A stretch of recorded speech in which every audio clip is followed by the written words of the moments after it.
Uh, Good morning, class 12th.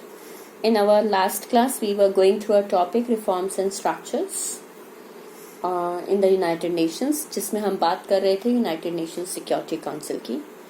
United Nation Security Council के लिए हमने सिर्फ इतना कहा था, now there has been a demand for increase in the members of the non permanent members and that is due to the various factors, जैसे कि there is end of USSR.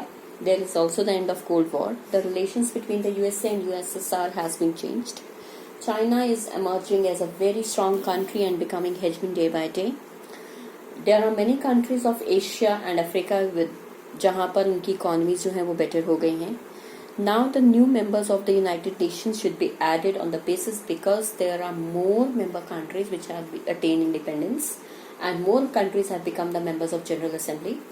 Besides this, the new challenges are now seems to be more challenging. New problems seems to be more challenging, like the problem of ethnic conflict, the problems related to civil war, the problems related to terrorism, the genocide, the climatic change or the epidemic has attained importance.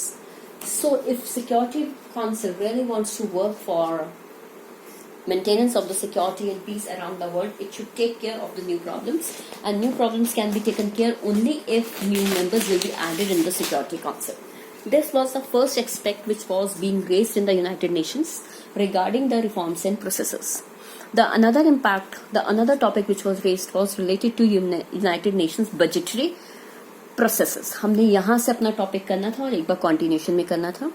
जब हम United Nations budgetary procedures की बात करते हैं तो हम ये कहते हैं यूनाइटेड नेशंस पूरे विश्व के एडमिनिस्ट्रेशन को डील करता है, चाहे वो सेक्रेटरीट की थ्रू करता है, चाहे वो इकोनॉमिक एंड सोशल काउंसिल की थ्रू करता है, even the international court of justice works. ऐसे में कई बार होता है जब यूनाइटेड नेशंस बजटरी प्रोसेस के अंतर्गत बहुत सारे पीस कीपिंग ऑपरेशंस को लॉन्च किया जाता है. पीस कीपिंग का मतलब होता है शांति बनाए रखने के लिए मिलिट्री ऑपरेशंस को लॉन्च करना. आपकी बुक में इससे रिलेटेड एक मैप दिया हुआ है कुछ इस तरीके का. ठीक है, पूरा नहीं लर्न करना, लेकिन एक टॉपिक जरूर दिया हुआ है, that UN map on the peace keeping operations. बेटा चाहे वो कोई भी कंट्री हो, कोई भी कॉन्टिनेंट हो, इंक्लूडिंग अगर आप यहाँ दोबारा बुक खोलेंगे तो आपको नजर आएगा कि ईयर 2000 के जनरली बहुत सारे पीस कीपिंग ऑपरेशंस में UN ने कंट्रीब्यूट किया है. इसको करने के लिए पैसा कहाँ से आएगा, ये एक मेजर इश्यू है और इसमें रिफॉर्म करने की जरूरत है.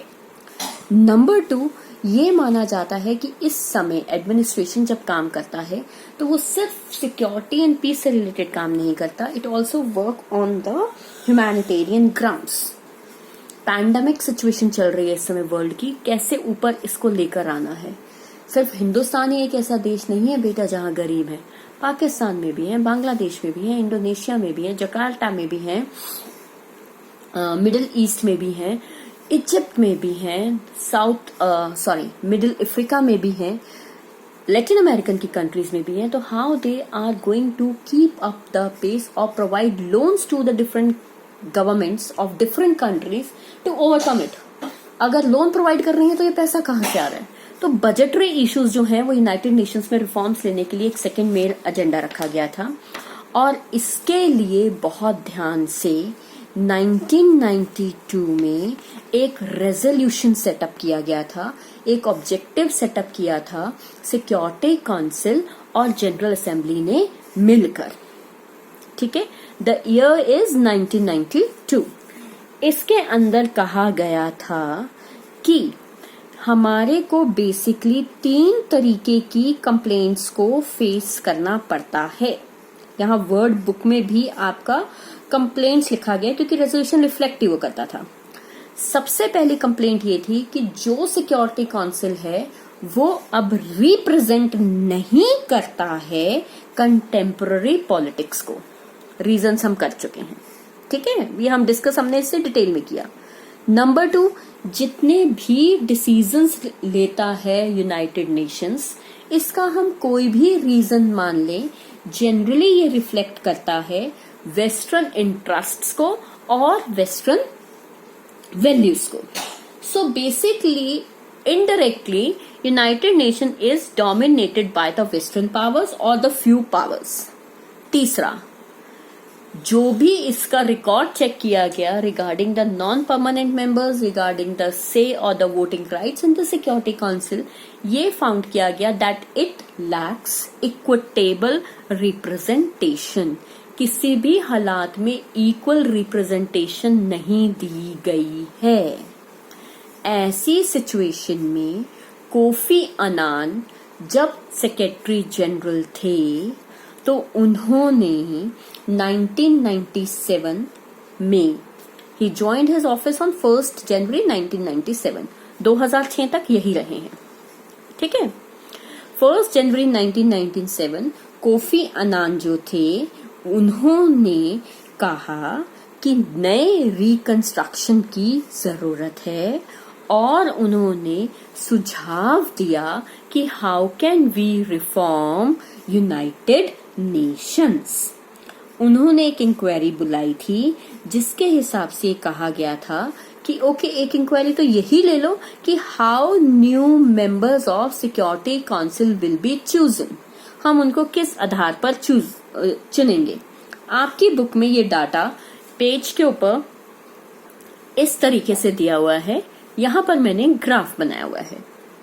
उन्होंने पहला कहा कि न्यू सिक्योरिटी काउंसिल के मेंबर बनने के लिए किसी भी देश को एक मेजर इकोनॉमिक पावर होना चाहिए. नंबर 2, एक मेजर मिलिट्री पावर होना चाहिए. ये चीजें आप ध्यान रखेंगे. पहला ऑर्डर इकोनॉमिक पावर होना चाहिए, दूसरा मिलिट्री पावर होना चाहिए, तीसरा उसको एक रेगुलर या सब्सटैंशियल, एक बहुत मोटा अमाउंट या एक डिसेंट अमाउंट कंट्रीब्यूट करना चाहिए in the United Nations budget. इसके अलावा वो बड़ा होना चाहिए, बहुत बिग कंट्री होना चाहिए as far as the term population is concern. Number 6, इसके अलावा उस देश में रिस्पेक्ट होनी चाहिए डेमोक्रेसी के रिगार्डिंग. ये नहीं कि कभी मिलिट्री रूल आया और कभी गया. The value should be given to the democracy and human rights. Last but not least, इन्होंने कहा अ कंट्री जो काउंसिल को और ज्यादा डाइवर्सिटी के टर्म पर अंडरस्टैंड कर सकता है, ज्योग्राफिकली, कल्चरली या इकोनॉमिक सिस्टम के आधार पर उसे सिक्योरिटी काउंसिल का नया मेंबर बनाया जाना चाहिए. हाँ जी गाइस, जो आपके दिमाग में बात चल रही है वो बिल्कुल ठीक चल रही है. आपके दिमाग में बात अब इंडिया को लेकर चल रही है. इंडिया सिक्योरिटी काउंसिल का मेंबर बन सकता है या नहीं, परमानेंट मेंबर में शामिल हो सकता है या नहीं, क्या प्रॉब्लम्स आ रही हैं और क्या नहीं आ रही हैं, ये हम अब नेक्स्ट वीडियो में देखेंगे. ठीक. For now, thank you class.